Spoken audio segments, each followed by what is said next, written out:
I am exercising the discretion given to the Chair in respect of the resolution on sub judice matters to further extend the waiver granted for proceedings in January to allow full reference to the challenge to the Northern Ireland Protocol and to allow limited reference to the active legal proceedings. I will now call the Secretary of State, Elizabeth Truss.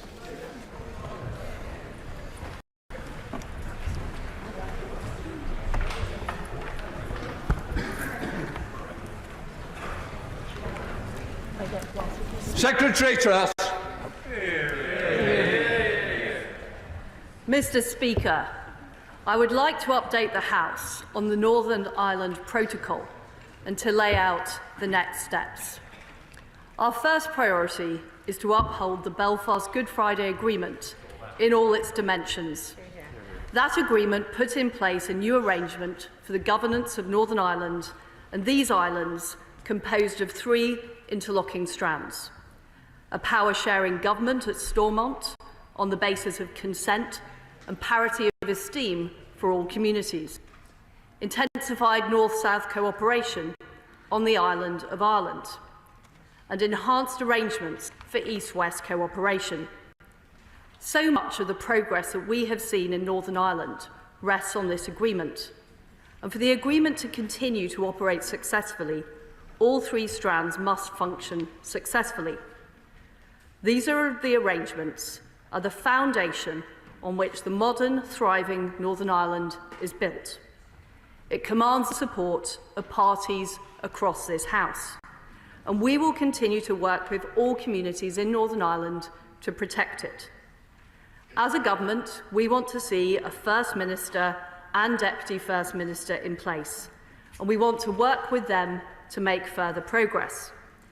The basis for successful power sharing remains strong, as my right honourable friend, the Prime Minister, laid out yesterday. However, the Belfast Good Friday Agreement is under strain, and regrettably, the Northern Ireland Executive has not been fully functioning since early February. This is because the Northern Ireland Protocol does not have the support necessary in one part of the community in Northern Ireland. I would also note that all of Northern Ireland's political parties agree on the need for changes to the protocol. The practical problems are clear to see. As the House will know, the protocol has not yet been implemented in full due to the operation of grace periods and easements. However, EU customs procedures for moving goods within the UK have already meant companies are facing significant costs and paperwork. Some businesses have stopped trade altogether. These challenges have been sharpened by the post-COVID economic recovery. Rules on taxation mean that citizens in Northern Ireland are unable to benefit fully from the same advantages as the rest of the UK, like the reduction in VAT on solar panels. SPS rules mean that producers face onerous restrictions, including veterinary certification, in order to sell foodstuffs in shops in Northern Ireland. These practical problems have contributed to the sense that the East-West relationship has been undermined. Without resolving these and other issues, we will not be able to re-establish the executive and preserve the hard-won progress sustained by the Belfast Good Friday Agreement. We need to restore the balance in the agreement. Mr. Speaker, our preference is to reach a negotiated outcome with the EU, and we have worked tirelessly to that end and will continue to do so.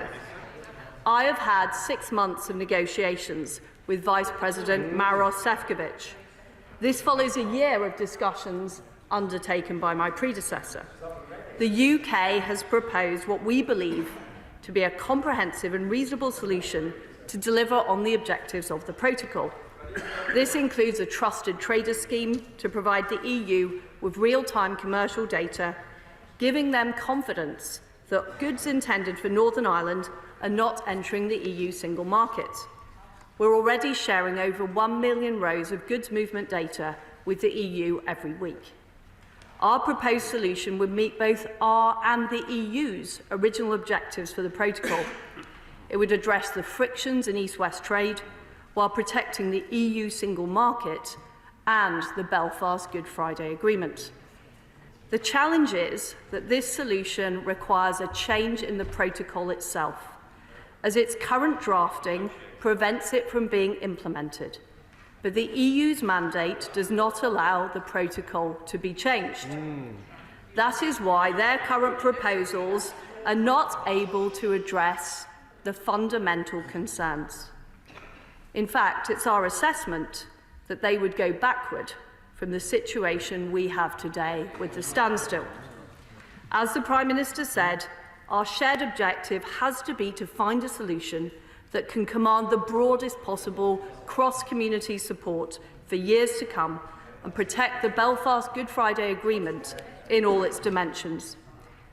That is why I am announcing our intention to introduce legislation in the coming weeks to make changes in the protocol.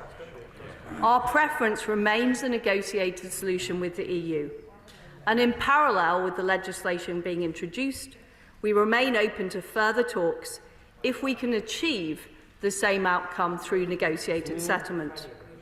I've invited Vice President Šefčovič to a meeting of the Withdrawal Agreement Joint Committee in London to discuss this as soon as possible.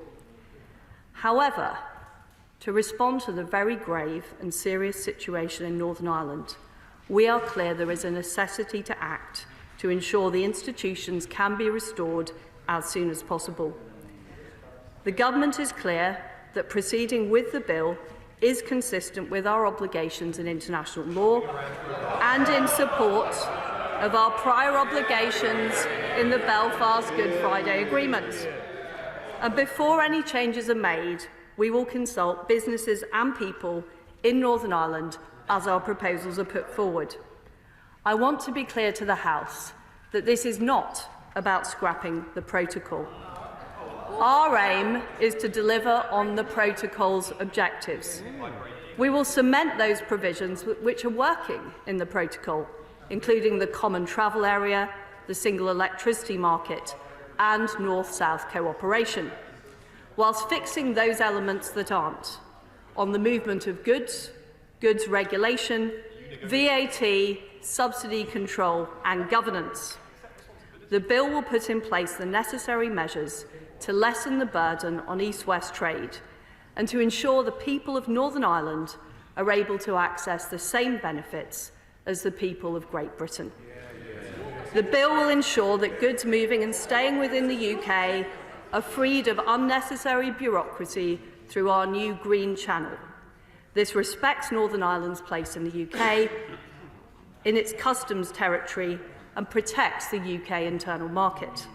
At the same time, it ensures that goods destined for the EU undergo the full checks and controls applied under EU law. This will be underpinned by data sharing arrangements that I've already set out. It will allow both East-West trade and the EU single market to be protected, whilst removing customs paperwork for goods remaining in the United Kingdom. The bill will remove regulatory barriers to goods made to UK standards being sold in Northern Ireland. Businesses will be able to choose between meeting UK or EU standards in a new dual regulatory regime. The bill will provide the Government with the ability to decide on tax and spend policies across the whole of the United Kingdom. It will address issues related to governance, bringing the protocol in line with international norms. At the same time, it will take new measures to protect the EU single market by implementing robust penalties for those who seek to abuse the new system. And it will continue to ensure there is no hard border on the island of Ireland. I will publish more detail on these solutions in the coming weeks. And let me be crystal clear that even as we do so, we will continue to engage with the EU. The bill will contain an explicit power to give effect to a new revised protocol if we can reach an accommodation that meets our goal of protecting the Belfast Good Friday Agreement. We remain open to a negotiated solution, but the urgency of the situation means we can't afford to delay any longer. The UK has clear responsibilities as the sovereign government of Northern Ireland to ensure parity of esteem and the protection of economic rights. We are clear that the EU will not be negatively impacted in any way, just as we have ensured the protection of the EU single market since the existence of the Protocol. We must restore the primacy of the Belfast Good Friday Agreement in all of its dimensions as the basis of the restoration of the executive. And we will do so through technical measures designed to achieve the stated objectives of the Protocol, tailored to the reality of Northern Ireland. We will do so in a way that fundamentally respects both unions, that of the United Kingdom and of the EU. And we will live up to our commitments to all communities of Northern Ireland. As co-signatory of the co-guarantor of the Good Friday Belfast Agreement, we will take the necessary decisions to preserve peace and stability. I commend this statement to the House. Shadow Minister Stephen Doherty. Thank you, Mr Speaker, and we're grateful for advance sight of the statement from the Foreign Secretary. And I want to give apologies on behalf of the Shadow Foreign Secretary, who's unfortunately self-isolating due to COVID. It is over 2.5 years since the government negotiated and signed the withdrawal agreement. That deal included the Northern Ireland Protocol, which required, by its design, some trade barriers and checks in the Irish Sea. That was clear from the outset. It was a choice by this Prime Minister, by the government. And yet now, barely 2 years later, the government is trying to convince people its flagship achievement was not a negotiating triumph, but a deal so flawed that they cannot abide by it. Either they did not understand their own agreement, they were not upfront about the reality of it, or they intended to break it all along. The Prime Minister negotiated this deal, signed it, ran an election campaign on it. He must take responsibility for it and make it work. Mr Speaker, the situation in Northern Ireland is incredibly serious. Power sharing has broken down, Stormont is not functioning and political tensions have risen. And people and communities across Northern Ireland face rising bills as the cost of living crisis deepens. The operation of the Protocol has created new tensions that do need to be addressed by listening to all sides, to business and to consumers. And both the UK Government and the EU need to show willing and good faith. This is not a time for political posturing or high-stakes brinkmanship. Everyone recognises that the situation in Northern Ireland is unique, and we want checks to be reduced to their absolute necessary minimum and for them to properly reflect trade-related risks. It cannot, for example, be right that goods leaving Great Britain that have no realistic prospect of leaving Northern Ireland, like supermarket sandwiches, face excessive burdens, and the EU needs to understand that practical reality. Unnecessary barriers will only hamper business, inhibit trade and undermine confidence and consent.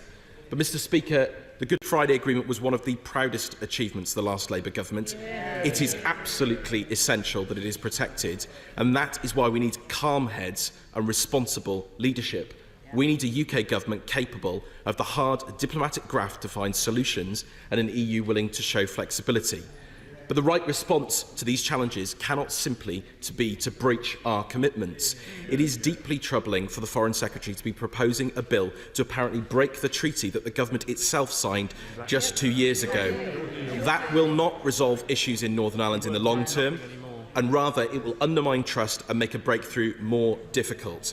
It would drive a downward spiral in our relationship with the EU that will have damaging consequences for British businesses and consumers. It's Cornish fishermen, County Down farmers and Scotch whisky makers who will lose out, holding back the economy while growth forecasts are already being revised down.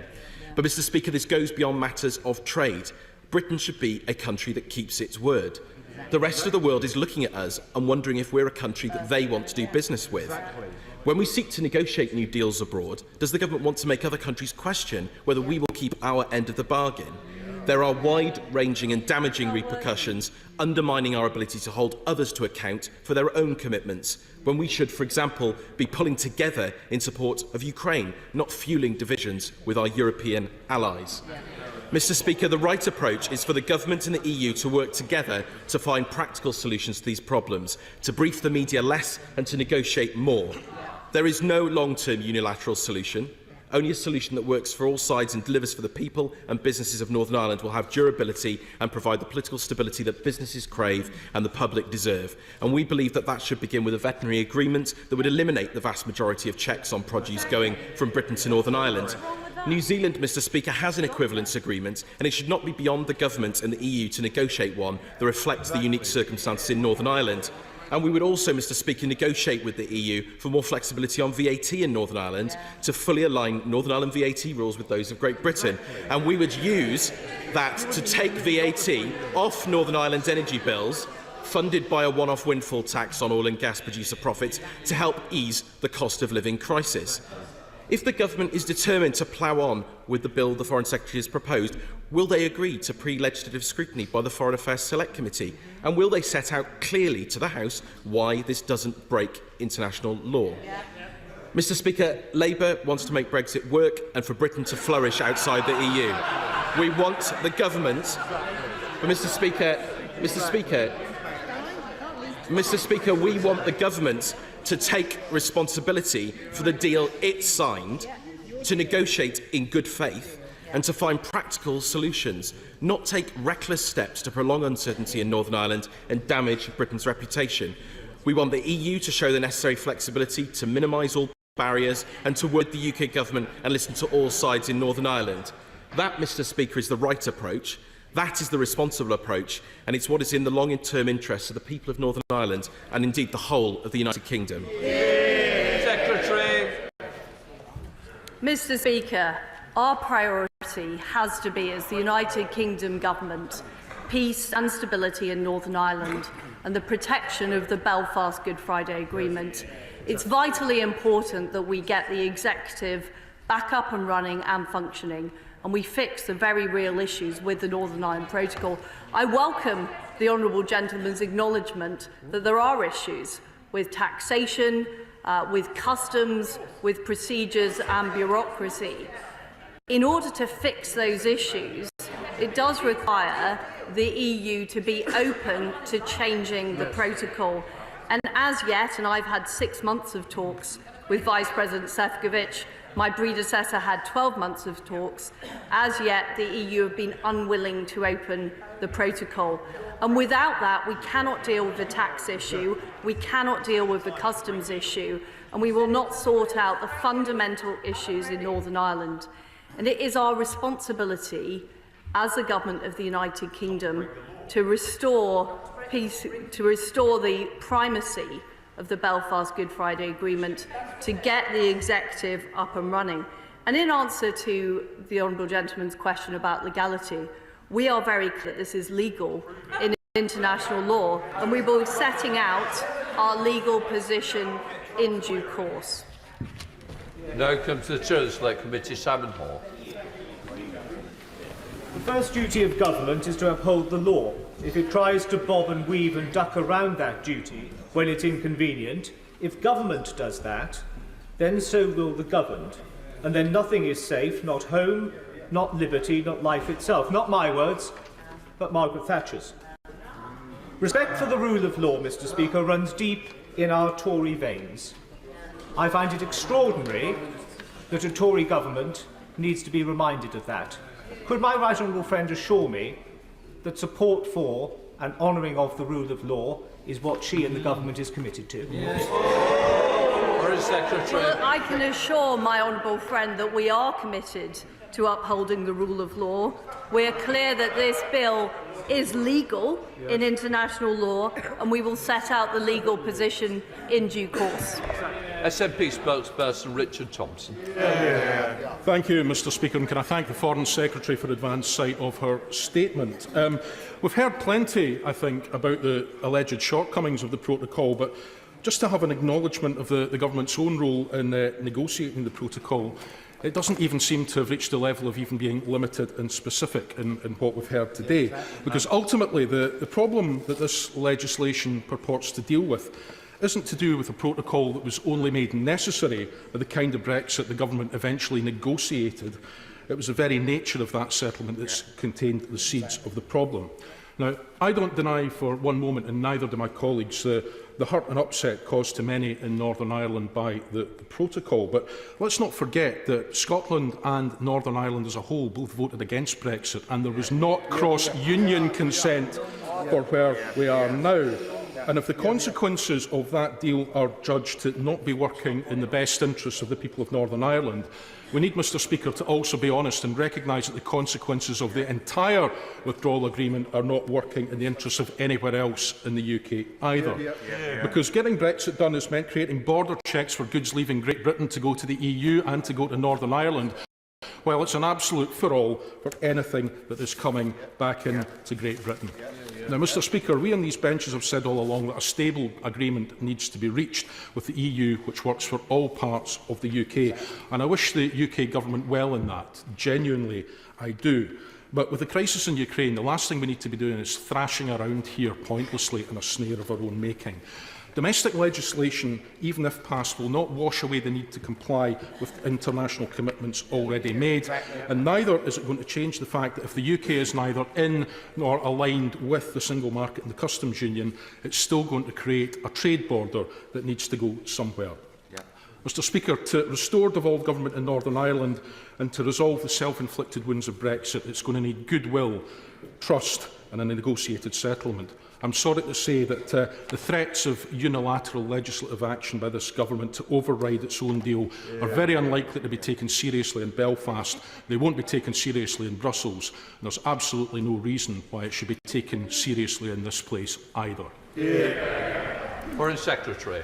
I have been very clear that we are open to a negotiated solution, but that negotiated solution needs to deliver on the ground in Northern Ireland and address the very real problems with the protocol, which the honourable gentleman acknowledges, namely the fact that the people of Northern Ireland can't currently benefit from UK tax decisions, state aid decisions, and the fact that there is still full customs implementation on goods coming into Northern Ireland.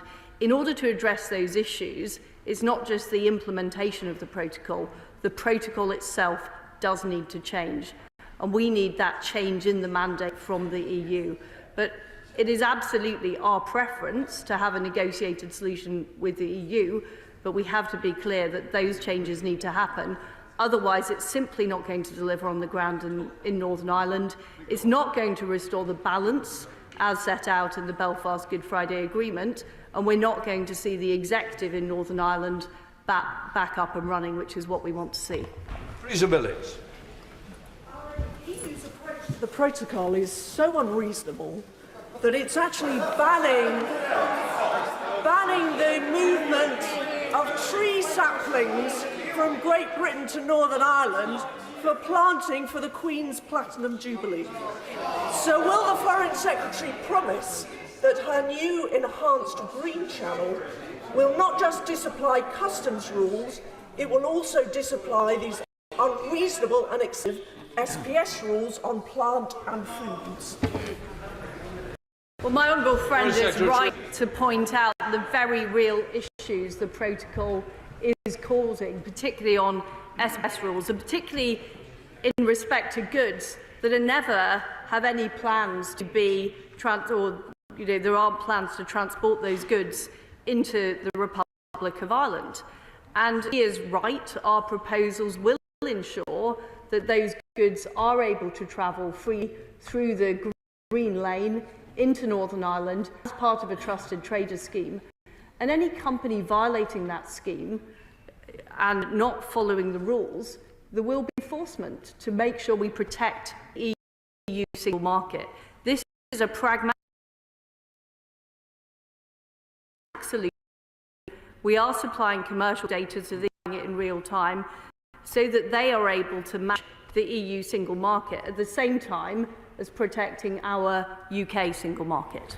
Hilary Benn. Thank you very much indeed, Mr. Speaker. I agree that the Commission needs to move further to reduce unnecessary checks and paperwork on goods moving between Great Britain and Northern Ireland. A sandwich made in Yorkshire, sold in Belfast, presents no threat whatsoever to the integrity of the European Union single market. But why does the Foreign Secretary think that threatening naturally to change an international treaty, and I look forward to seeing the description of why that is legal, is going to help encourage the Commission to change its approach, especially when it's likely to undermine trust further and may result in trade retaliation, which is not in the interest of any of our constituents, is it? Secretary. Well, the honourable gentleman points out that we do need to see more flexibility from the EU. And we do need to see a mandate, because the point he was making about sandwiches from Yorkshire, that cannot be addressed within the operation of the protocol. The protocol itself needs to be changed. I've had 6 months of discussions with Maros Sefcovic.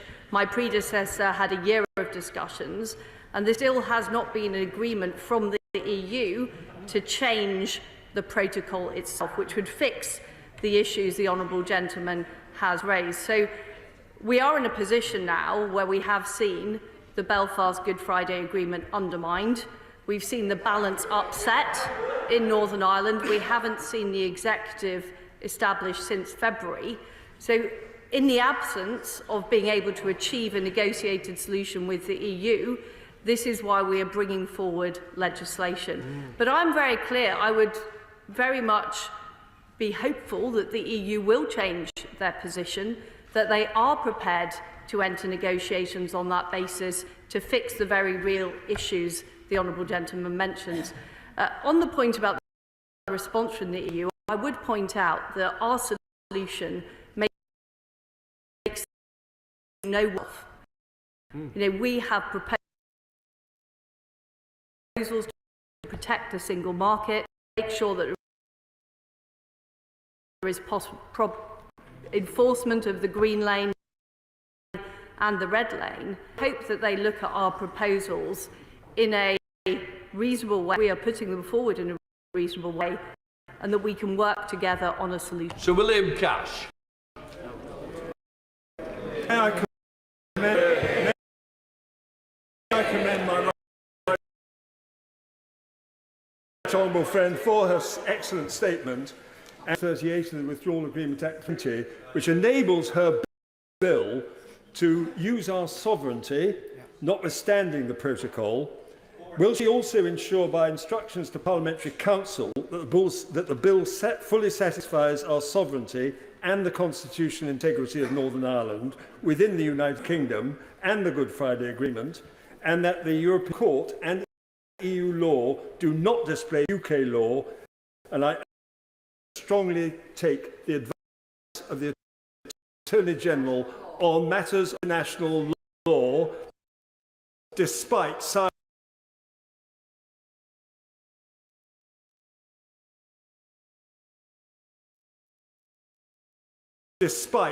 voices to the contrary. Foreign Secretary.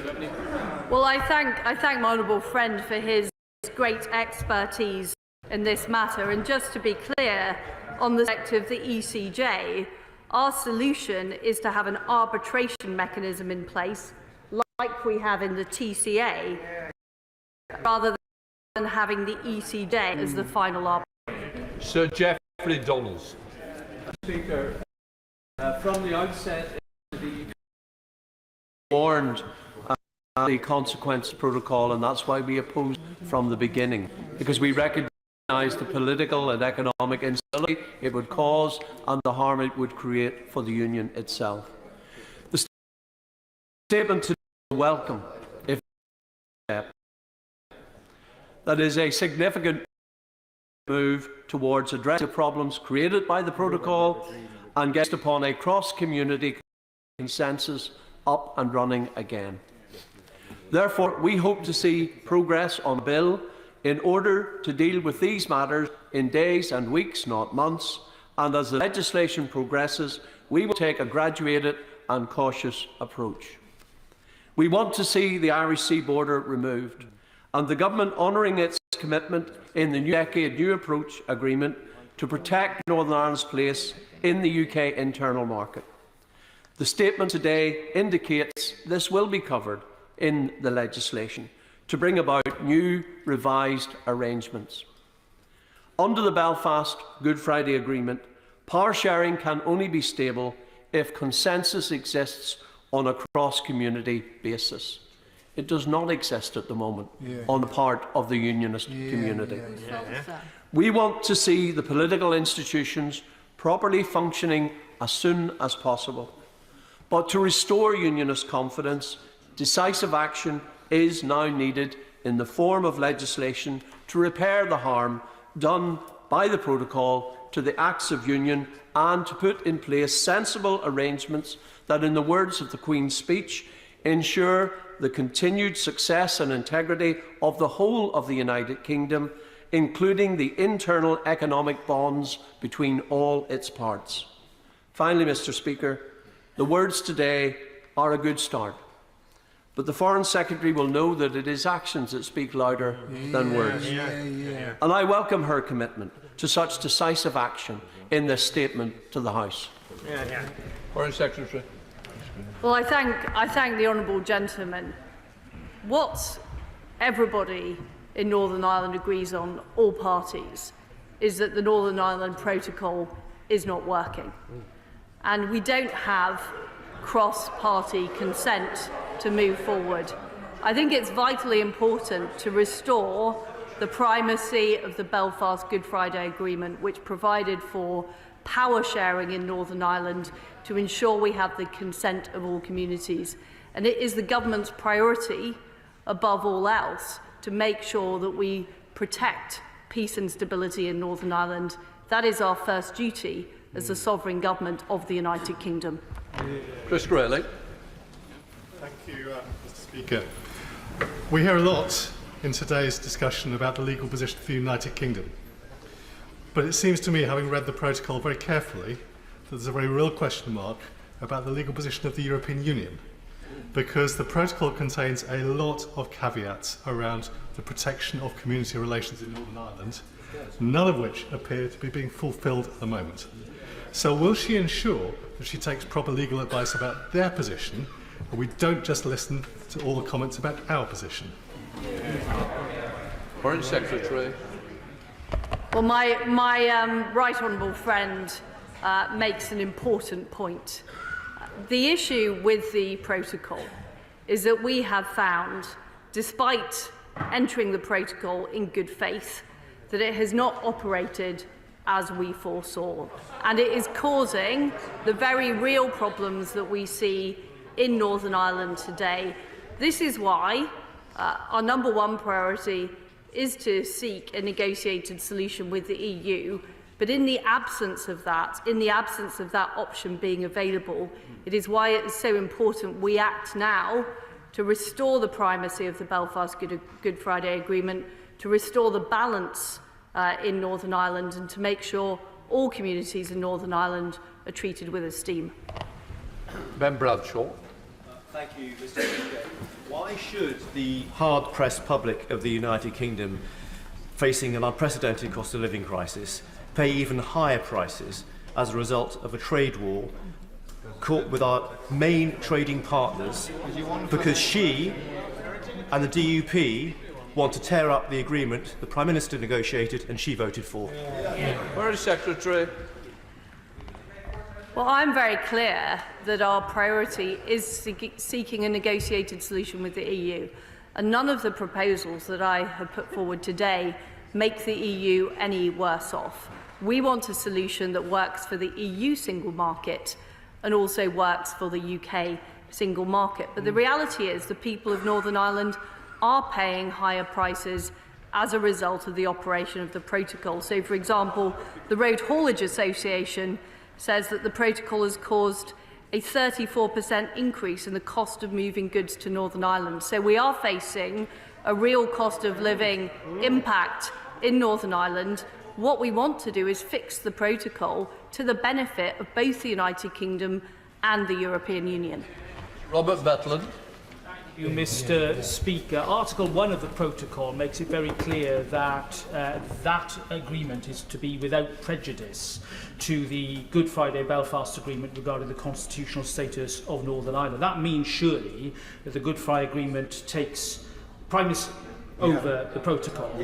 And if that is right, what evidence will my right honourable friend bring forward to make it very clear that it is necessary for change if we are to avoid a degradation or a degrading in the constitutional order and order generally in Northern Ireland. Foreign Secretary. Well, my right honourable friend makes a very important point about the primacy of the Belfast Good Friday Agreement, which has been vital for peace and stability in Northern Ireland, and it is our priority to restore that. And as I've said, we will set out our legal position in due course. Colin Eastwood. Thank you, Mr. Speaker. What we've heard from this government today is absolutely astonishing. So this morning, the government announced that they're going to ride roughshod over the wishes of victims in Northern Ireland by ripping up an international agreement called the Stormont House Agreement. Now the Foreign Secretary has confirmed that she's going to go against the majority, despite what she might say, the majority of citizens in Northern Ireland who support the protocol by ripping up an international agreement called the Withdrawal Agreement. Mr. Speaker, it's a very, very simple question, despite what some people, they might not want to listen to the majority of people in Northern Ireland. It's a very simple question. How can any international partner or how can any citizen in the north of Ireland ever trust this government again? Foreign Secretary. In response to the honourable gentleman, an overwhelming proportion of people in Northern Ireland, 78%, agreed that the protocol needs to change in polling conducted in December 2021. So it's simply not true to say a majority of people in Northern Ireland support the protocol. And as the honourable gentleman knows, the Belfast Good Friday Agreement is based on power sharing, it's based on esteem for all communities. And what we want to find, ideally with the EU, is a solution that works for all the communities in Northern Ireland. Sir Oliver Hill. The UK-EU Parliamentary Partnership Assembly met for the first time in Brussels last Thursday, and we had the opportunity of a lively encounter between the Paymaster General and Commissioner Šefčovič. But members were able to ask about the sort of points that have been discussed today. And it was clear from Commissioner Šefčovič that he believed there was a landing place for an agreement on these difficult matters. And so could I just urge my right honourable friend to go the extra mile and see if we can get an agreement? Because if we could, it would open up all the other opportunities for cooperation in energy, science and so many other things. Foreign Secretary. Well, I can assure my honourable friend that is absolutely what I want to do. I spoke to Commissioner Šefčovič last night. I want to see a meeting immediately of the Joint Committee to discuss this, but it will require to fix these very real issues in Northern Ireland, particularly on areas like customs and tax, where some of these points are baked into the protocol. In order to change the situation on the ground in Northern Ireland, we do need changes to the protocol, and that is the issue that as yet, and I have had numerous discussions with Maroš Šefčovič about this, as yet there isn't agreement for his mandate to change to include changes to the protocol. So that is the fundamental issue we're facing, but I am very, very willing to have those discussions. I'm seeing the Irish Foreign Minister Simon Coveney later this week to have further discussions with him. We're very open to resolving these issues between the UK and the EU, but we do need a real acknowledgement of what is happening on the ground in Northern Ireland and the fact that the protocol does need to change. Fleur Anderson. Thank you, Mr. Speaker. So much for getting Brexit done, so much for oven ready. What is the cost of the proposed actions? The Treasury has drawn up economic impact assessments for this course of action. When will the government release them for the House? Well, the solution that we are putting forward will actually save costs by reducing the bureaucracy that traders are currently facing shipping goods into Northern Ireland. So our overall proposal benefits traders into Northern Ireland, it benefits the people of Northern Ireland, it doesn't make the EU any worse off, and it helps protect the single market. Mark Francois. Thank you, Mr. Speaker. I warmly welcome this statement, as I am sure will the Nobel laureate Lord Trimble. who wrote in the national newspaper this morning it was urgent to address the problems of the protocol. There's an architect of it with John Hume nearly a quarter of a century ago. He also raised the issue of the adverse influence of the European Court of Justice in Northern Ireland. So can the Foreign Secretary assure the House that under her 6th heading, which I think she called governance, she will take action on that issue as well, please? Foreign Secretary.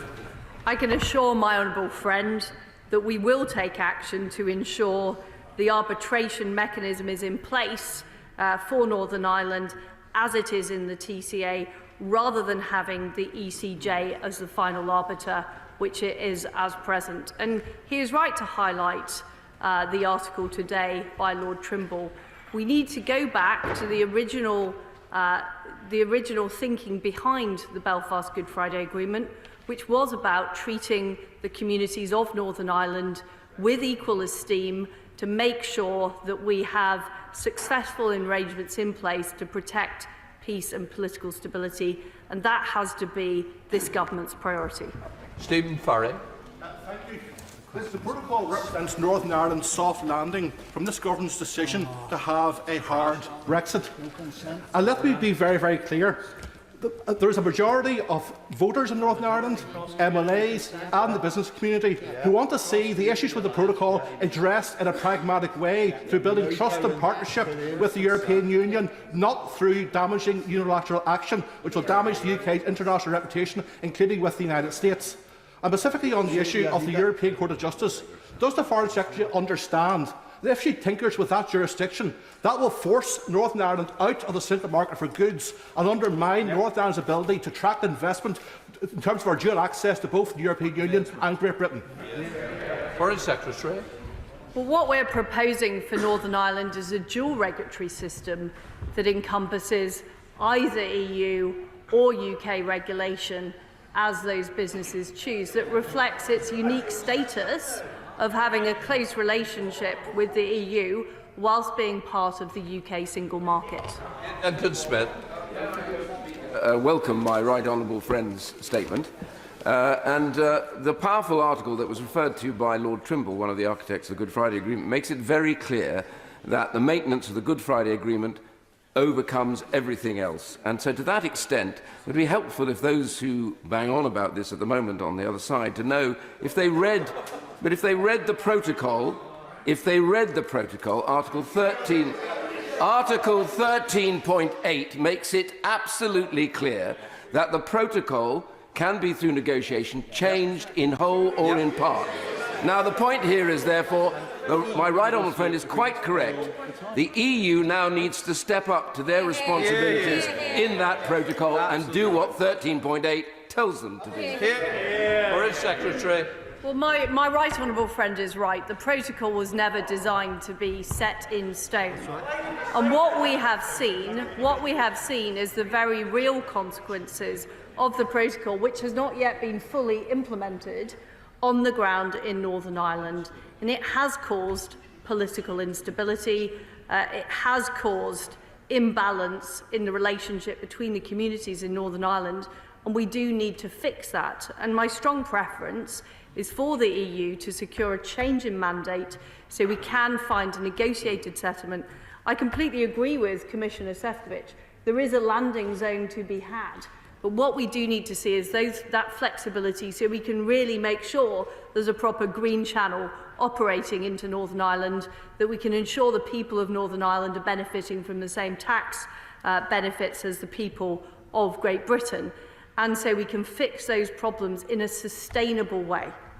Thank you very much, Mr. Speaker. With a cost of living crisis and rising tension in Northern Ireland, the last thing our country needs is a poisonous standoff with the EU and the prospect of a trade deal with our largest trading partner. But until recently, the Prime Minister himself was saying, don't worry, it's all okay, there will be no border down the Irish Sea, and ministers were incredulously parroting the lines that we will only break international law in a limited and specific way. So does the Foreign Secretary agree that it is the pinnacle of incompetence or deceit for someone to negotiate and sign a deal when they have no intention whatsoever of honouring that deal? Foreign Secretary. As I've said, our priority is securing peace and stability in Northern Ireland and restoring the primacy of the Belfast Good Friday Agreement. The protocol was agreed in good faith, but it has had unintended consequences, and it is the responsibility of the United Kingdom government to take action to restore the balance. Our preference is a negotiated solution with the EU. We think there is a landing zone to achieve that, but it does require the EU to change its mandate. Sir Bernard Jenkins.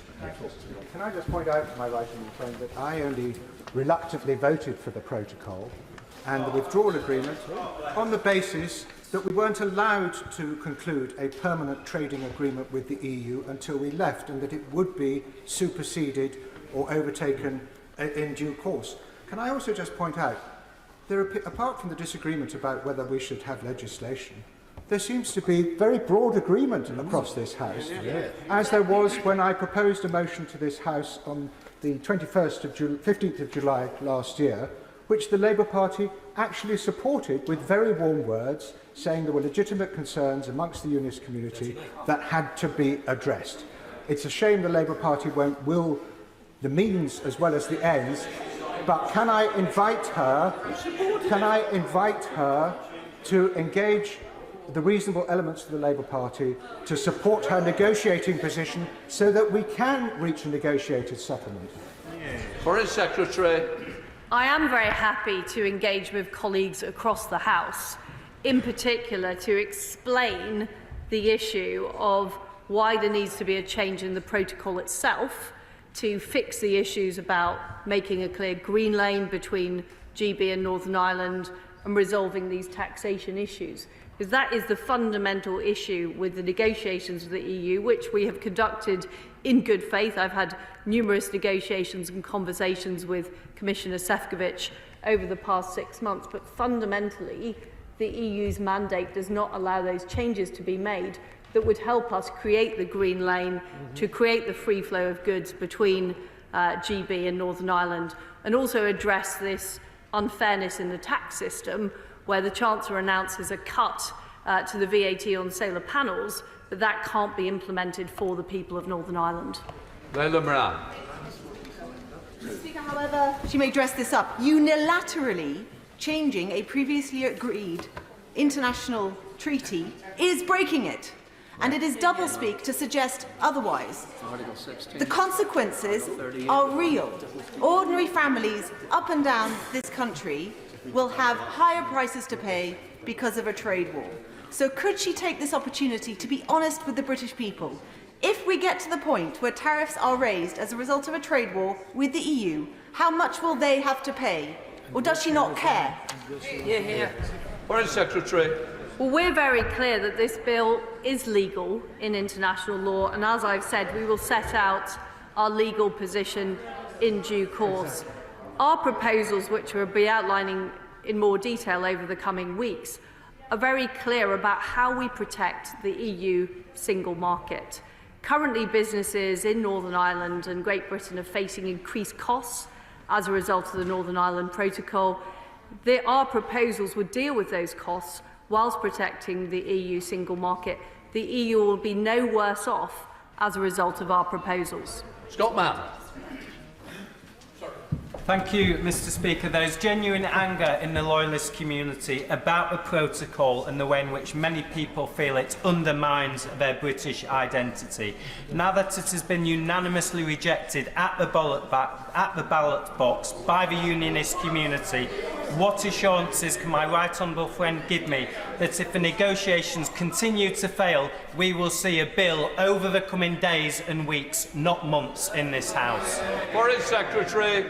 We're committed to introducing a bill to resolve the very real issues on the ground in Northern Ireland. In parallel, we are open to negotiations with the EU, but in order to proceed on those negotiations, the EU do have to be willing to change the protocol itself to fix those very real issues. Paul Blomfield. Thank you, Mr. Speaker. The Foreign Secretary knows that there were only 3 ways of protecting Northern Ireland's special position after Brexit. a land border on the island of Ireland which we all reject, closer alignment between the UK and the EU which business wanted but the government rejected, and a sea border. The Prime Minister chose a sea border. He knew the checks it would involve, but he denied it to the unionist community. Now, there are solutions which can be negotiated, but isn't the reason for today's statement that the government and the Foreign Secretary, for reasons of her own ambition, see advantage in fuelling Brexit divisions? Foreign Secretary. I don't agree with the honourable gentleman's analysis. There is a solution, and we have put it forward to the EU, of using commercial data that is collected in the normal course of business, sharing that in real time with the EU, making sure there are strong protections on the trusted trader scheme so that any untoward activities are acted against. We can do all of that and make that happen and protect the EU single market, whilst at the same time enabling the free flow of trade. What we need, though, is we need flexibility in the EU's mandate so they are prepared to change the protocol. And as many people in this House have already said, the protocol was never intended to be set in stone. But it is our duty as the United Kingdom government to act to restore peace and stability in Northern Ireland. Okay, you're right, Rosa. Thank you. Thanks, Rosa. All right. Were great. The thing which made it only tolerable was that we knew this was unfinished business. Today we face just the problems which the protocol itself foresaw. The protocol, of course, as my right honourable friend has said, has provision for it to be changed. Can I just invite her, as I welcome this, the right solution for the way forward, and what nonsense we've heard. This is a solution that could be negotiated. As I welcome it, could I just ask her to repeat once again that we will protect the EU's legitimate interests as we restore the primacy of the Good Friday Agreement and the constitutional integrity of the UK? Foreign Secretary. Well, my honourable friend is absolutely right. We've already established the trusted trader scheme. We've already established data sharing with the EU of commercial data. What we're proposing as part of this bill is proper enforcement to make sure the EU single market is protected. That is the best solution, in our view, that makes sure there is free flow of trade between Great Britain and Northern Ireland, whilst at the same time protecting the EU single market. I think we have heard across the House today that people recognise there are real issues with the Northern Ireland Protocol. My number one preference is to get a negotiated solution with the EU, but they do have to be willing to look at these type of pragmatic solutions that will both protect the EU single market, but also the sovereignty and territorial integrity of the United Kingdom. Ian Paisley. Madam Deputy Speaker, the Foreign Secretary must be alarmed at the comments that emerged this morning from the Chairman of Marks and Spencer. Already he's had to close his business in France. His business in the Republic of Ireland is about to close. Oh, he's a Conservative, therefore he should not be doing business. That seems to be the Liberal view emerging. His business in the Republic of Ireland to export goods has to fill in 700 pages. It has to do that within an 8-hour period. It has to do some of that wording in Latin to satisfy the European community. And it also has to do it in a certain type font, or else it will not be allowed. It costs him an additional £30 million. He has said this morning on the radio that the EU has told him that they would like the same procedures for his businesses in Northern Ireland. This is a power grab. People talk about a trade war. This is a trade war to crush business in Northern Ireland.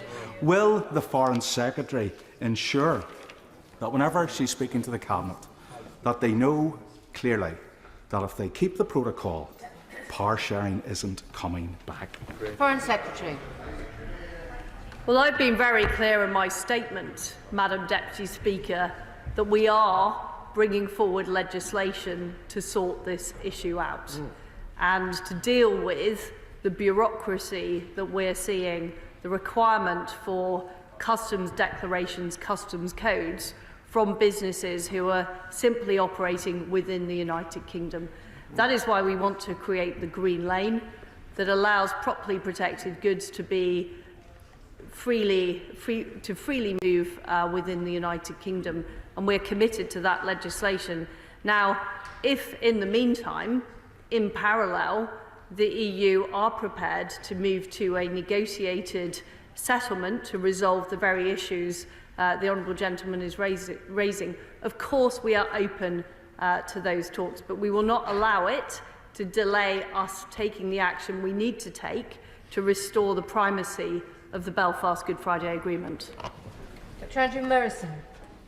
The Northern Ireland Affairs Select Committee under my chairmanship produced a comprehensive set of alternative arrangements that were workable and high-tech that would erase the need for the current perniciously applied checks that most in this House agree are unnecessary. Given that they would satisfy the stated objections of the European Union, why does she think they have been stonewalled by the EU? Foreign Secretary. Well, I'm not going to speculate as to why the EU has not changed its negotiating mandate, but I think it is very clear that there is a solution here. And my honourable friend worked very hard on this. There is a solution here that both satisfies the requirement to protect the EU single market, at the same time restores the primacy of the Belfast Good Friday Agreement. And we need to make sure we're moving forward as fast as we can to that solution. Stephen Timms. Speaker, to make his EU deal work, the Prime Minister inserted a border between Great Britain and Northern Ireland. Some accepted the absurd claim that there would not be any checks across that border. That misjudgment has proved electorally disastrous and potentially fatal to the Union. Today, the Foreign Secretary has announced that the government may well breach the agreement the Prime Minister negotiated. What assessment has she made of the impact of that announcement on trade negotiations underway with other countries around the world? Foreign Secretary. Well, there are very real issues, as we've heard today from all sides of the House, about the way the Northern Ireland Protocol is working, and we do need to fix the Northern Ireland Protocol. Our preference is for a negotiated solution, but if that is not possible, we are putting legislation through the House of Commons and through Parliament. And as I've already said in this statement, we are clear that this bill is legal in international law, so there is no question of violating international law. Damien Green. Deputy Speaker, depending on which newspaper I've read over the past 2 days, I could understand either that the government wants to tear up the protocol altogether, or that it sees this proposal as an insurance policy while negotiations continue. My right honourable friend this morning has been clear that the latter interpretation would be correct. Can I welcome that very much, and can I ask her also to try to ensure some consistency in government messaging while the negotiations are going on, that actually a negotiated settlement would be preferable? Foreign Secretary. There are some things that are within my power and there's some things that aren't. And controlling what the British media prints is simply not within my power. We are very clear, we're not about scrapping the protocol, we're not about tearing up the protocol. What we want is to change the protocol, ideally working with the European Union, but the mandate does have to change in order to get the changes on the ground that we need to see. But in the absence of that, the legislation will ensure that those changes are made. And as I say, there's provision specifically in the legislation to implement a negotiated solution. I was very clear about that in my statement. Joanna Cherry. Mr. Speaker, last week it was reported that the Attorney-General has provided legal advice as a background to this bill, and I have no doubt that will be based on her views on parliamentary sovereignty and the supremacy of domestic law, which she's previously favoured this chamber with the last time they were planning on breaking international law. Now, the Honourable Member for Stone, says that we should ignore, and I quote, siren voices to the contrary. The difficulty for the Foreign Secretary, the Attorney General and the Honourable Member for Stone is that the siren voices to the contrary include the United Kingdom Supreme Court. Yes. Has the Foreign Secretary read paragraph 55 of the judgment in the first Miller case, that's the case about triggering Article 50, in which the Supreme Court are quite clear that international treaties signed by the UK government are binding upon the UK in terms of international law, and as such, our obligations under them cannot be unilaterally rewritten. Is she aware of that? Foreign Secretary. Well, we fully respect the rule of law, and we're very clear that this bill is in line with international law. Order. I do realise the importance of this statement, and but I would inform members that we do have a very well subscribed debate afterwards as well.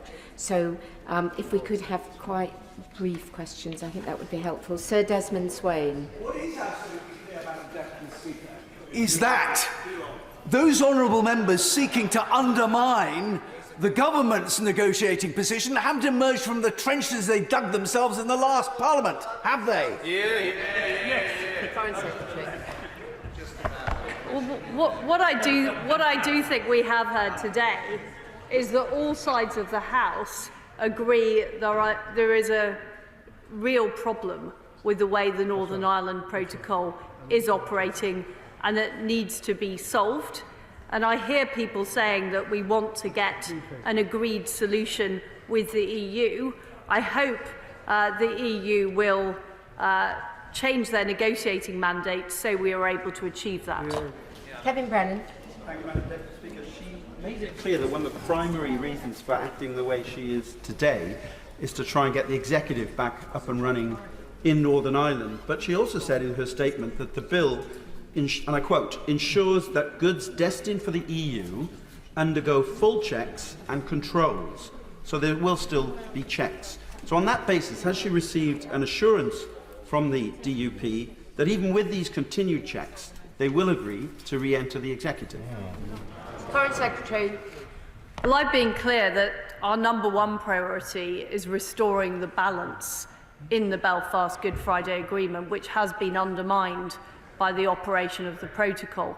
And what we're proposing, and I will be bringing out more details of this in due course, is a green lane of trusted traders that's properly protected for goods into Northern Ireland, and a red lane for those goods that have to go through the full customs controls into the EU single market. And I'm very clear that part of our agreement, as well as protection of the UK single market, is the protection of the EU single market. Rod Neil. Thank you, Madam Deputy Speaker. I particularly welcome the Foreign Secretary's repeated insistence it's our intention to seek a negotiated settlement. And echoing the words of my right honourable friend, the member for Hertfordshire North East, can I urge that is important, not just in terms of the overall objective, but also in terms of the United Kingdom's international reputation, and also to demonstrate that we act with the greatest concern for our legal obligations. Would you perhaps consider in due course making available the draft of any proposed legislation, so that those who wish to work constructively with the government to make sure we do this lawfully can perhaps test the proportionality of those measures against the objectives and against the legal advice which I know she has already received? Foreign Secretary. As I've said, our priority is to secure a negotiated solution. It will require the EU changing its mandate, and I do hope that following today's statement and the comments by people right across this House, that we will see some more flexibility from the EU. And we are committed to acting in line with international law. We're very clear about that. We'll set out our legal position in due course. I'm very happy to have more discussions with my honourable friend about the precise contents of the bill. Campbell. The state referenced the issue of the need to ensure no hard border on the island of Ireland. would you accept from me that there's no possibility that that could happen? It's simply not practical, not possible, there's no political consent for it, and would be easily avoided if it were to come about. So that is a nonsense that needs to be dismissed. But in terms of the cross-community consensus, can she assure the House and the people of Northern Ireland that her bill will be placed before Parliament, before the summer recess, in order for people to see what progress has been made practically rather than the words? Foreign Secretary. I'm very clear that we will be bringing the bill out in the coming weeks. That is an important priority for this government, and we understand that we cannot see any more delay. We've already had 18 months of negotiations with the EU on this issue. Regrettably, we're not yet in a position where the EU is willing to consider changing the protocol. That is why we are obliged to take forward the bill. During that time, as I've been very clear, we remain open to negotiations, provided there is a willingness to address the real issues on the ground in Northern Ireland. Peter Bone. Thank you, Madam Deputy Speaker. You'll remember the years, I think it was, of negotiating to try and withdraw from the European Union under the previous Prime Minister. And it was dragged out by the European Union. It was only when we had the new Prime Minister who was going to act decisively that we got the withdrawal from the EU, we got a free trade agreement without any quotas. So may I suggest to the Foreign Secretary, Madam Deputy Speaker, that she should publish this bill straight away and get on with it, because the only way you're going to get the EU to come to the negotiation table and really negotiate with you is if you threaten them with that bill. So can she be more precise exactly when that bill is coming in? Is it next week or the week after? Foreign Secretary. Well, I agree with my honourable friend. It is urgent that we act, and I can assure my honourable friend that this bill is coming in the following weeks. Stella Creasy. Thank you, Madam Deputy Speaker. The businesses and communities dealing with the consequences of Brexit need honesty and certainty, not the chaos and confusion of a potential trade war. So can the Foreign Secretary reassure them? She's repeatedly today said that what she intends to do is in line with international law and talked about the TCA. I know she won't publish as yet the legal advice, but can she tell us which international laws she intends to abide by, what the adjudication mechanism might be, and whether the EU has agreed to it? Well, as I've made clear, our proposals are legal in international law, and we'll set out the legal position in due course. Dave Jones. Madam Deputy Speaker, the Foreign Secretary has put forward sensible and practical proposals for protecting the integrity of the EU single market. Those could be quite easily reciprocated by the European Union. Could my right honourable friend say, if she has put these proposals to Mr Šefčovič, what has been his response, and if he has refused to accept them, what reason has he given? Foreign Secretary. I have put these proposals to Vice President Šefčovič, and we have had extensive discussions about how we make sure that both the UK single market and the EU single market has been protected. The issue for the European Commission in terms of accepting our proposals is that his mandate does not extend to changing the protocol, and he is therefore unable to accept the proposals on that basis. Drew Hendry. Mr Speaker, what the Foreign Secretary and our government is proposing here today will impact on all of our constituents. So can she explain to the people of Inverness, Nairn, Badenoch and Strathspey how unilaterally breaking an international treaty and potentially sparking a trade war will help them with the price increases they're facing at the moment of £20 a week on their average weekly shop? Foreign Secretary. Our priority in putting forward this legislation is to protect the hard-won peace and stability inherent in the Belfast Good Friday Agreement. And that is our priority, and that is why we are taking this bill forward. But we're very clear that in our proposals that protect the EU single market, that make sure there is no irregular activity, that the EU are no worse off as a result of the proposals. Kelly Tolhurst. Mr. Speaker, and I welcome my right honourable friend's statement this morning. Sadly, last week at the UK-EU Parliamentary Partnership Assembly, the Vice President, Sefcovic, used language which I found to be incredibly disappointing in relation to the UK. Does my right honourable friend agree with me that it is also incumbent on the EU to enter into sensible negotiations with the United Kingdom in order to find practical and deliverable solutions for the real problems that the people of Northern Ireland are facing? Because it's incumbent on us and the EU to work together to deliver for the people of Northern Ireland.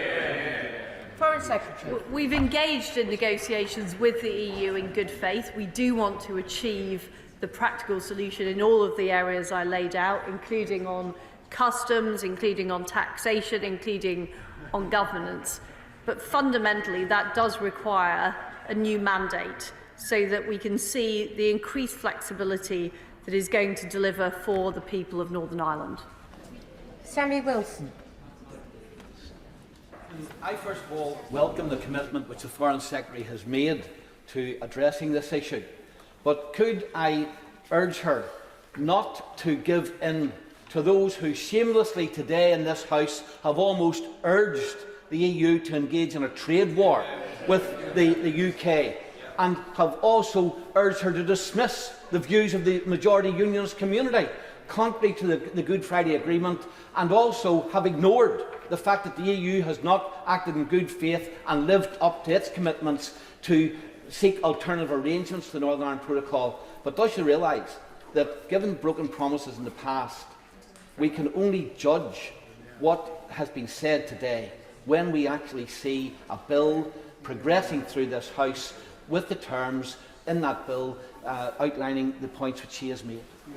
Foreign Secretary. We are committed to bringing forward legislation to deal with this very real issue that is upsetting the balance of the Belfast Good Friday Agreement. That is why I'm making this statement today. That is why we are clear that we need to act. Marcus Fish.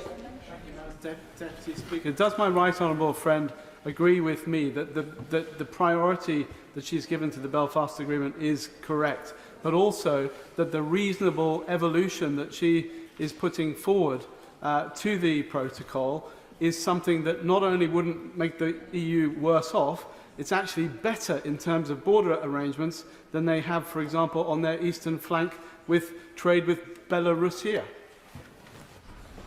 Foreign Secretary. Well, my honourable friend makes an important point that the proposals that we are putting forward secure the single market. They share the data which we're already doing on commercial data about goods crossing the Irish Sea, as well as having very strong enforcement provisions that compare very favourably with other customs arrangements around the world.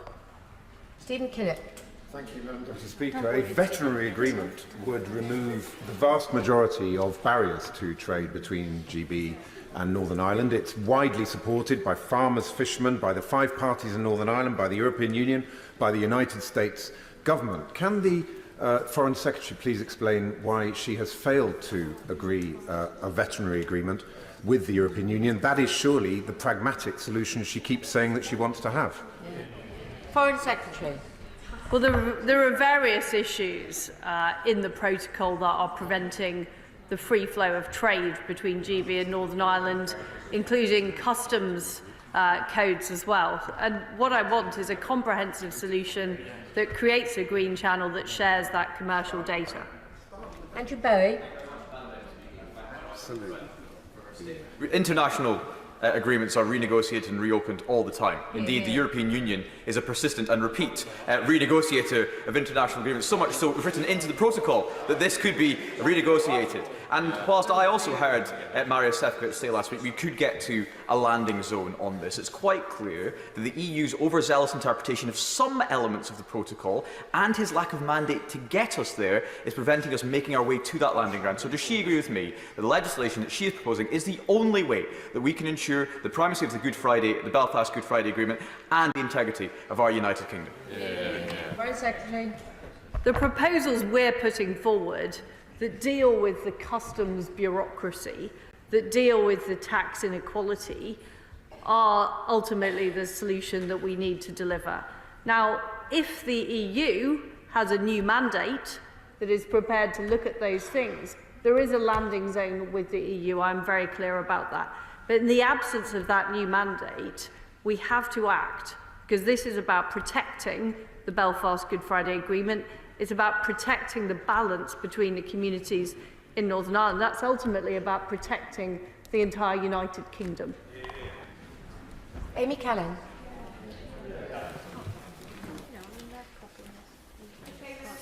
This House in 2019 that the protocol he negotiated was a great success for Northern Ireland, fully compatible with the Good Friday Agreement. So to be clear, why is this government now abandoning its oven-ready Brexit deal? Foreign Secretary. The protocol was agreed in good faith by the Prime Minister, but it has had unintended consequences. And it's the duty of the government to make sure that we restore the balance in the Belfast Good Friday Agreement. Okay, Longy. Thank you, Madam Deputy Speaker. May I warmly welcome the statement from the Foreign Secretary, and will she agree with me that whilst we have heard many reasoned and good evidence of examples from members opposite as to why the protocol is not working, we've not heard a single example, other than perhaps a veterinary treatment, I think, that shows what may be the pathway forward to solving any of these problems, other than saying that whatever she does and this government does must be wrong, obviously. So will she assure me that the proposed legislation will in fact deal with all of these complex issues and put to bed once and for all the issues that we have in Northern Ireland for the benefit of the people of Northern Ireland as one united kingdom? Foreign Secretary. Well, the provisions in our bill will do just that.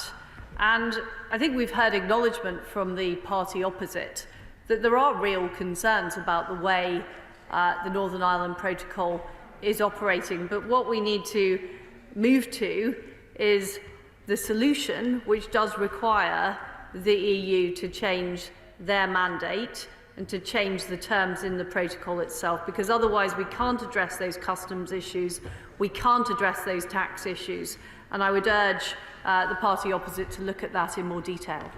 Gavin Robinson. Can I sincerely lament that there are some MPs today, particularly from Northern Ireland, who have introduced a level of majoritarianism. That's not going to work in Northern Ireland. That's not how our system operates. But can I offer welcome to the Foreign Secretary's statement today and to the work that the Northern Ireland Secretary has engaged in for some time now. This House is aware of the white paper that was published last summer, aware that the conditions to trigger Article 16 had been met, and are now fully aware of the constitutional imperative for good governance and democracy in Northern Ireland that this is resolved.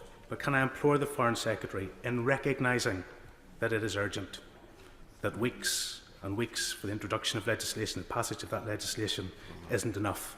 We need to see movement now. Foreign Secretary. Well, the reason I'm giving the statement to the House today is because we are bringing forward legislation in the coming weeks to address the precise issues that the honourable gentleman mentioned. And he is right. Ultimately, the Belfast Good Friday Agreement is founded on power sharing, on respect for all communities in Northern Ireland, and that is what we are reflecting in our proposed solutions. Greg Smith. Thank you, Madam Deputy Speaker. I welcome the Foreign Secretary's statement. The path my right honourable friend has set out is exactly the right one. That as there has been 18 months of negotiation so far that has been met with what Lord Trimble describes in his article today as a brick wall of intransigence, whilst a negotiated agreement is indeed the preferable one, the issues thrown up by the protocol in its interpretation by the EU today are throwing up such serious consequences to the Good Friday Agreement and to our economy and to our union. Will she set a deadline by which negotiations must be completed by? Foreign Secretary. Well, to be clear with my honourable friend, we are bringing forward legislation in the coming weeks, and that legislation will progress through Parliament as normal, as legislation does. Now, in parallel to that, if we are able to reach a negotiated solution with the EU, which will require them to change their mandate, then by the time that the bill goes to royal assent, we can put that into the bill. But we will not allow those negotiations to slow down the path of legislation. That is very important because we understand that the situation is urgent. We've already had 18 months of negotiations which haven't yet borne fruit, and therefore we cannot allow any more delay to take place. Caroline Lucas. Thank you very much, Madam Deputy Speaker. Can I press the Foreign Secretary on why she's laying the ground for a trade war with our largest trading partners, just as the Bank of England is warning of an apocalyptic rise in food prices, because those are the tactics and the threats that she's making? And will she meet with the UK Trade and Business Commission to discuss our recommendations for a way of removing the bulk of checks in the Irish Sea with a veterinary agreement and standards protection? The Honourable Member for Aberava made the same point. She said she wants a wider agreement, but why not start with that veterinary agreement and with standards, unless in fact she's aiming to dilute standards and remove them? Foreign Secretary. Well, I'm very clear that our proposed solution reduces bureaucracy all round and makes the EU no worse off in that we continue to protect the single market, we continue to supply that commercial data, we'll have strong enforcement mechanisms. I'm very happy to hear the Honourable Lady's ideas in more detail, but the fundamental issue is those customs requirements that are baked into the protocol are creating this bureaucracy, and without changing the protocol, we're not able to deal with that. Robin Miller. Honourable friend's statement and her determination to see progress in this. I welcome too the contributions from many members who've made the point that change is necessary. Does my right honourable friend agree with me that in fact we share common goals of economic prosperity for Northern Ireland, of preserving the Belfast Good Friday Agreement and actually the integrity of our respective unions? And does she think that a focus on these goals is the key to getting us through the next months? Foreign Secretary. My honourable friend makes a very good point. We do share those goals. I know everybody in this House is committed to the Belfast Good Friday Agreement. I've heard many across this House express an understanding of the problems that the Northern Ireland Protocol is causing. I think where there is disagreement is how we pursue those goals. And as I've said, I'm open to a negotiated settlement, but it does require changes to the protocol. And what we can't allow is any further delay, which would have a worsening effect on the position in Northern Ireland and undermine further the Belfast Good Friday Agreement.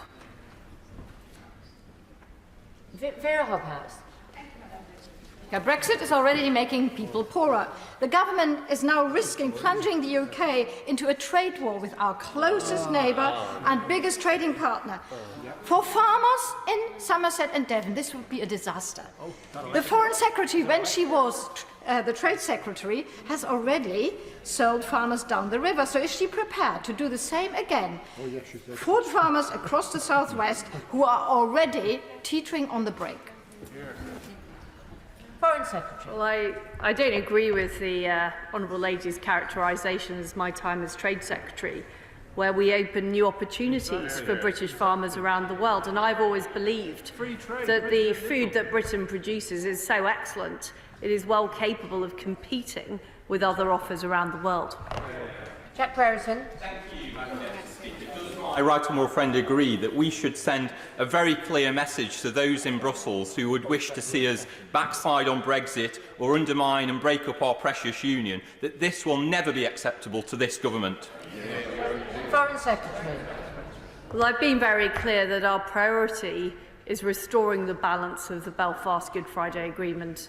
And whilst our preference is to secure a negotiated outcome with the European Union, we cannot delay in taking the action we need to take to restore that balance in the Good Friday Agreement and protect our precious union.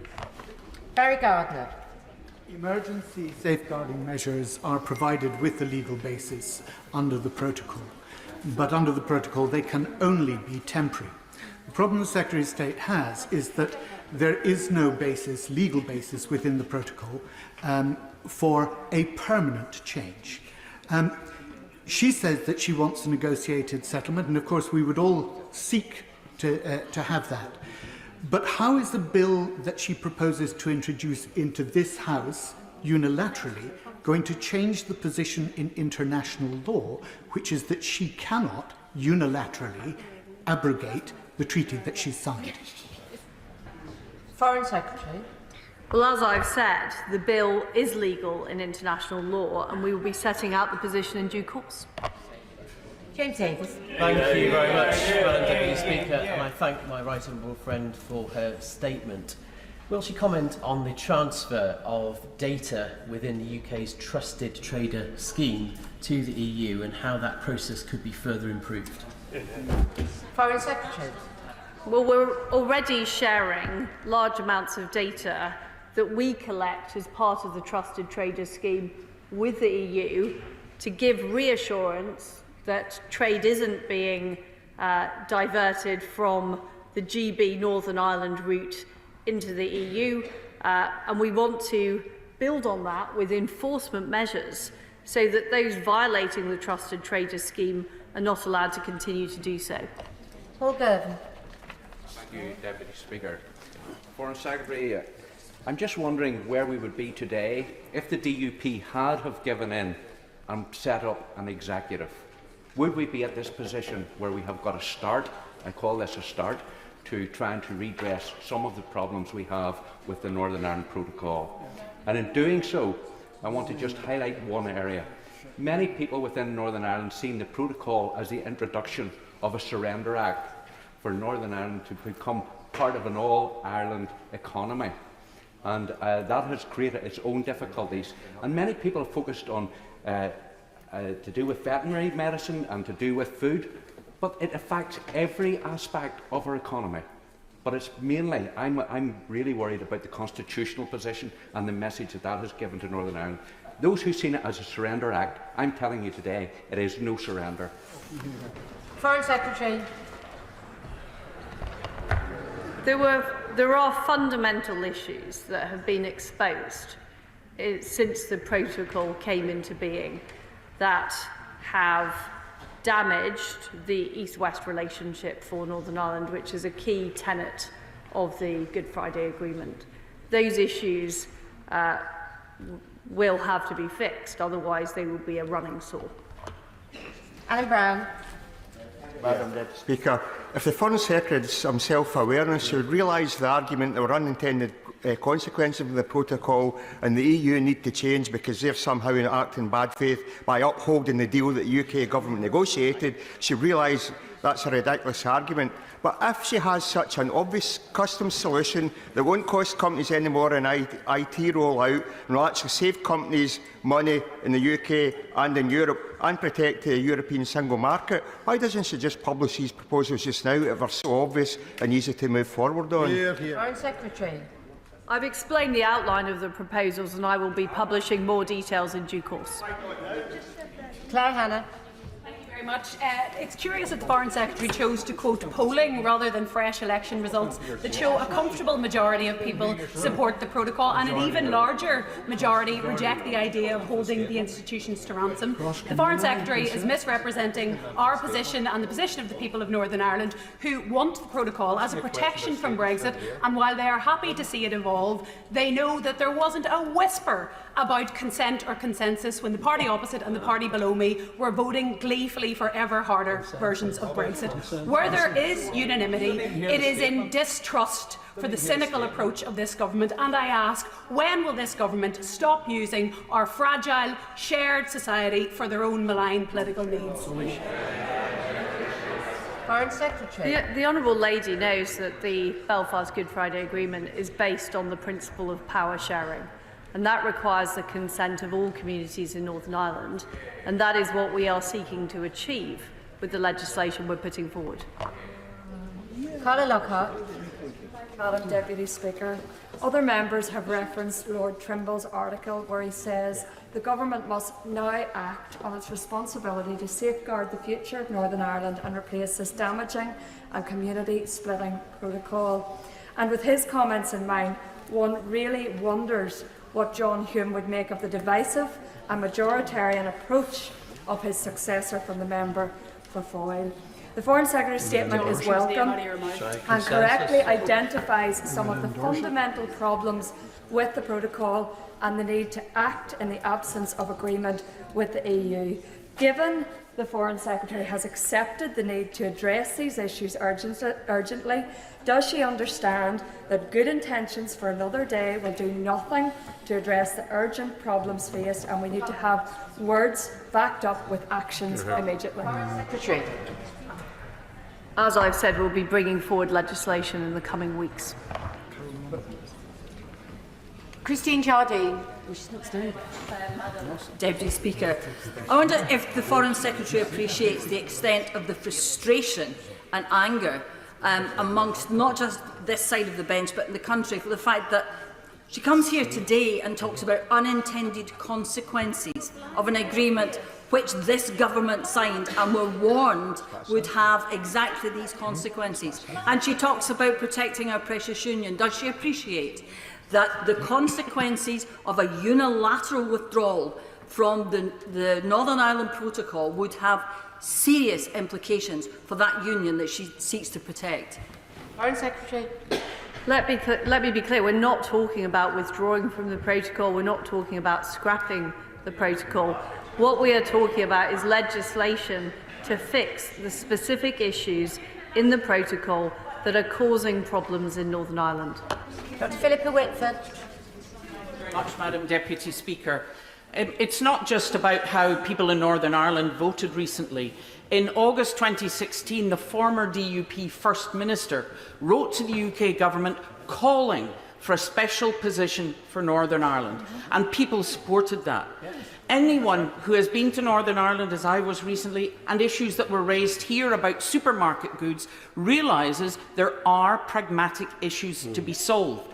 But they need to be solved with the EU. So exactly how does unilateral threats and legislation build the trust and goodwill necessary to get to the best outcome? Foreign Secretary. I do believe there is a landing zone. I believe there is a negotiated outcome that can work for the people of Northern Ireland, for the UK and the EU. But that landing zone does require a change in mandate. And we've now had 18 months of discussions with the EU where there has not yet been agreement by the EU to change the protocol. The protocol was never designed to be set in stone. And what we have seen is the way it's operated is not working for the people of Northern Ireland. So, of course, I encourage a pragmatic solution. I encourage more flexibility from the EU. But we cannot allow the situation in Northern Ireland to deteriorate by not taking the actions we need to now to fix the protocol. Jim Shannon. Speaker, can I thank the Secretary of State for her statement this morning and for her clear attempts to try and find a way forward, which we all want. Anger is rising in Northern Ireland in relation to the Northern Ireland Protocol. On the radio this morning, Madam Deputy Speaker, the Chair of Northern Ireland Affairs Committee made some comments. I have notified the honourable member at 10:46 a.m. this morning, so he will know I'm going to mention him. The Northern Ireland Affairs Committee Chair commented this morning that filling out a form to buy something shouldn't make someone less British, which illustrates his woeful misunderstanding of the Unionist position and further, Madam Deputy Speaker, undermines his ability to act impartially as Chair of the Northern Ireland Affairs Committee. Absolutely. Here. Does the Secretary of State agree that this is precisely the reason that tension has been escalating, and would the Secretary of State further understand that this typifies why the Unionist community that we represent have lost faith, and that words cannot restore that faith? What we need to see, which I think the Secretary of State is saying, we need to see concrete legislation and less harmful discourse. We are very clear that we need to restore the balance of the Belfast Good Friday Agreement, and we need to ensure that all communities in Northern Ireland are treated with esteem. Brendan O'Hara. Thank you, Madam Deputy Speaker. As you know, Madam Deputy Speaker, we spent so much time debating the Northern Ireland Protocol that there could not have been a dot or a comma that this government was unaware of. Yeah. So given that, could the Secretary of State tell us, was the government simply unable to understand the implications of its own protocol deal, or was it when the Prime Minister presented his oven-ready Brexit deal, he did so knowing he would end up deliberately breaking international law? So what are we looking at here, Secretary of State? Is this government stupidity or government duplicity? Foreign Secretary. Well, we negotiated the Northern Ireland Protocol in good faith, and I've been negotiating in good faith with Maroš Šefčovič. But what we have seen is real consequences for the people of Northern Ireland, which need to be addressed. Hal Williams. Thank you, Madam Deputy Speaker.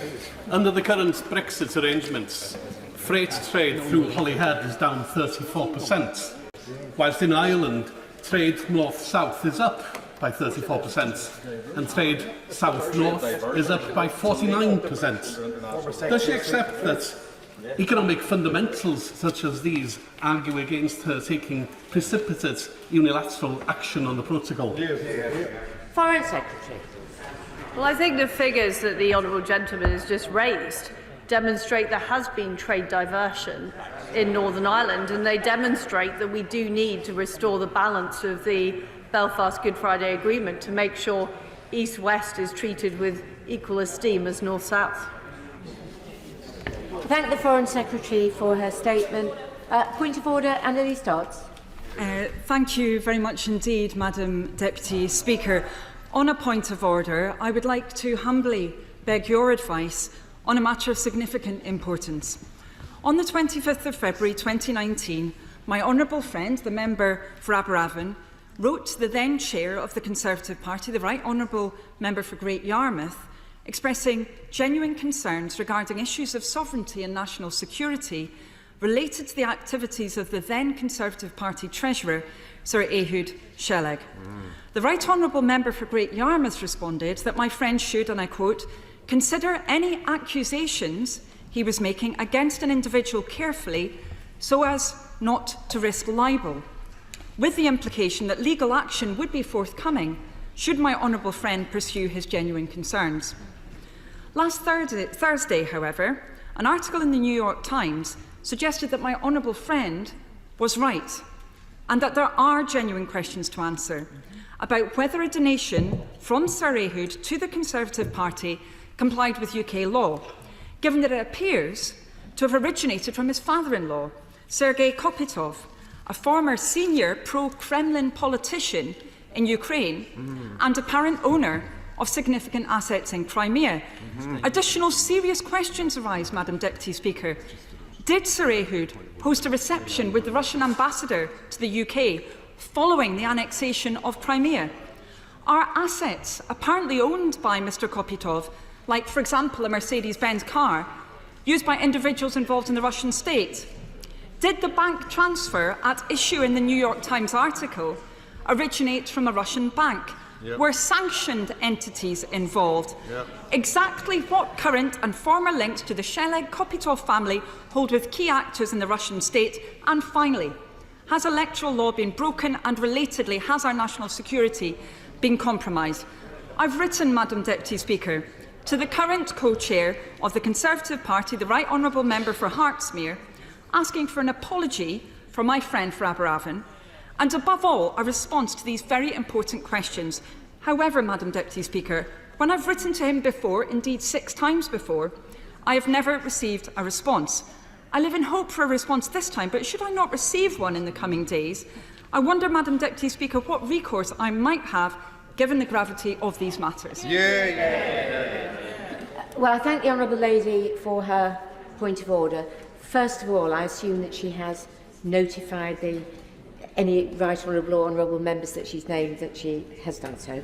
I'm afraid that correspondence between members on a party basis is not a matter for the chair. I'm sure she knows or will acquaint herself with the many ways of pursuing this substantive point in proceedings, as well as by raising concerns, perhaps with the Electoral Commission, given the content of what she has said. Thank you. Point of order, Daisy Cooper. Thank you, Madam Deputy Speaker. On a point of order, on Wednesday the 27th of April, I asked the Prime Minister at Prime Minister's Questions if he would apologise to bereaved families and care workers in light of the High Court ruling that found the government had broken the law, when in 2020 it